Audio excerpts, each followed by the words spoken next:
Assalamu alaikum. Un exemple de l'application du logiciel Caldo pour un déversoir d'orage, je dis bien de type latéral. Donc alors il s'agit d'instruire. Ici, une coupe 3D pour montrer un déversoir à cunette à double seuil avec une vanne murale au fond.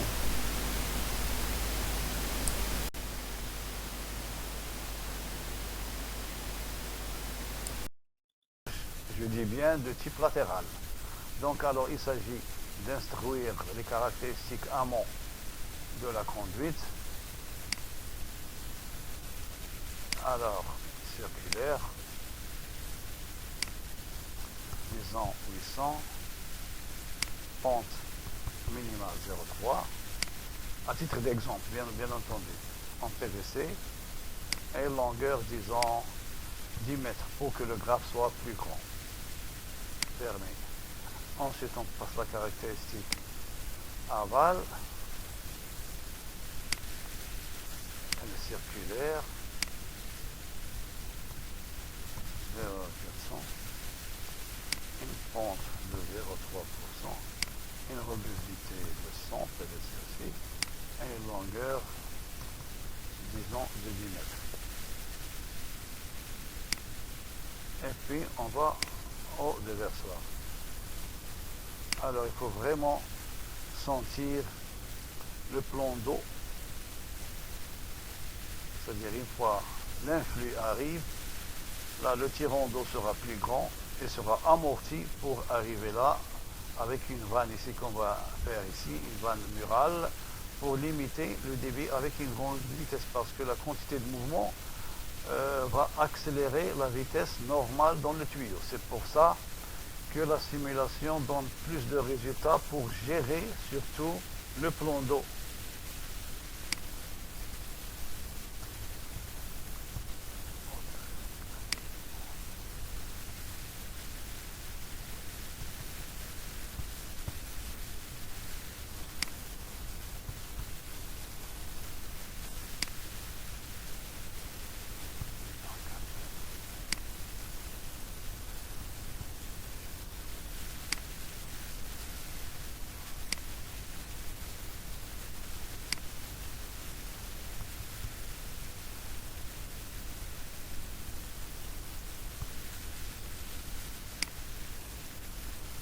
Voilà, on a renseigné les caractéristiques des conduites amont et aval et du déversoir.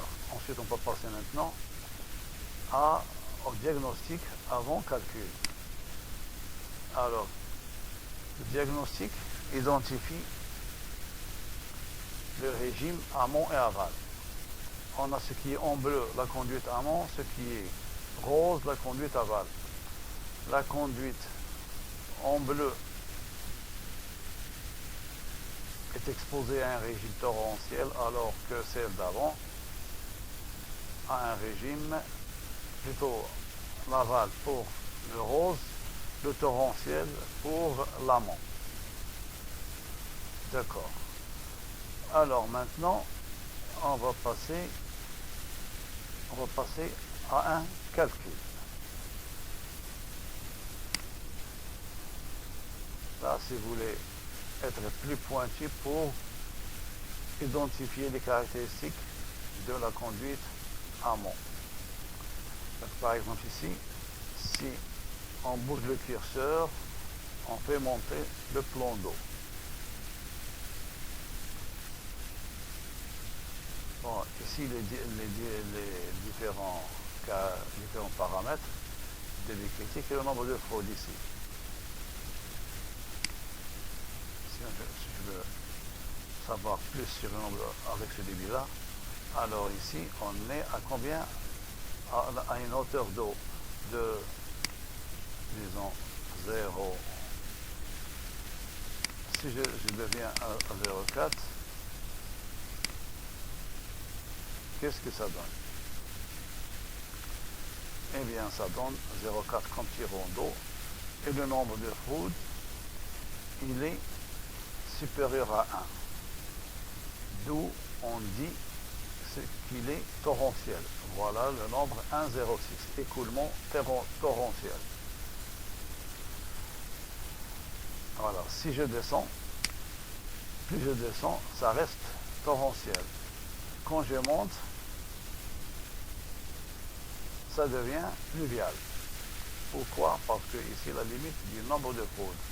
De ce côté-là, de ce côté gauche, c'est fluvial, à droite, c'est torrentiel. Et là, le tirant d'eau ici est à 0,707. Voilà. Je reviens à mes calculs.